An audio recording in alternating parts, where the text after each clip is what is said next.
తిరుమల లడ్డూపై అయితే మాత్రం కేంద్ర మంత్రి రామ్మోహన్ నాయుడు స్పందించారు. మొత్తానికి గత ప్రభుత్వం చేసినటువంటి తప్పిదాల్లో తిరుమల లడ్డు మొత్తం అంటే ఆ యొక్క ప్రభుత్వాన్ని కూలగొట్టడానికి ప్రధాన భూమిక పోషించినట్లుంది. ఒక విధంగా చెప్పాలంటే ఆ కలియుగ వైకుంఠ దేవుడికైతే మాత్రం అన్యాయం చేస్తే ఎవరు ఊరుకోరు అని చెప్పేసి విధంగా ఆయన వ్యాఖ్యలు చేశారు. 50 సంవత్సరాల నుంచి కూడా ఒక సంస్థను మార్చకుండా 50 సంవత్సరాల్లో చాలామంది ముఖ్యమంత్రులు మారారు. కానీ వాళ్ళు ఎక్కడా కూడా ఈ నిర్ణయం తీసుకోలేదు. అలా నెయ్యిని మార్చాలని కానీ టెండర్లు మార్చాలని కానీ ఒక సంస్థ మీద కనుక అభియోగాలు వచ్చినప్పుడు మార్చటం, లేకపోతే ధార్మిక పరిరక్షణ సమితి ఏవైతే ఉంటాయో వాళ్ళన్నింటి కూడా వాళ్ళని పిలిపించి ఏ విధంగా చేస్తే బాగుంటుందని చెప్పేసి విధంగా నిర్ణయాలు తీసుకోవాల్సి ఉంటుంది. కానీ గత ప్రభుత్వం ఏంటంటే టీటీడీ చైర్మన్గా వ్యవహరించినటువంటి వైవి సుబ్బారెడ్డి, తర్వాత వచ్చినటువంటి భూమన కరుణాకర్ రెడ్డి వాళ్ళు ఏది చెప్తే అదే విధంగా అయింది. దానికి రాష్ట్ర ప్రభుత్వం కూడా అప్పటి రాష్ట్ర ప్రభుత్వం కూడా సహకరించింది. ఈ నేపథ్యంలోనే విమర్శలు వెల్లువెత్తుతున్నాయి. అసలు ఎందుకు మార్చాల్సి వచ్చిందని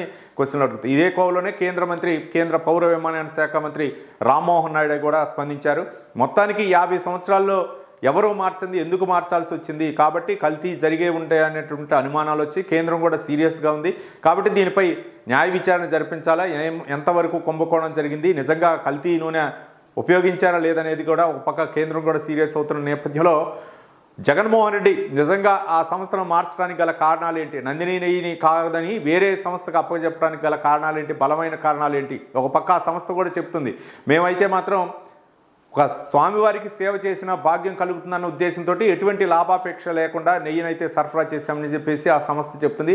ఆ సంస్థకి ఇవ్వకుండా వేరే సంస్థకి ఎందుకు ఇవ్వాల్సి వచ్చిందని కూడా జగన్మోహన్ రెడ్డి వివరణ ఇవ్వాల్సినటువంటి అవసరం ఉందని చెప్పేసి కేంద్ర పౌర విమానయాన శాఖ మంత్రి రామ్మోహన్ నాయుడు అయితే మాత్రం సీరియస్ అయ్యారు.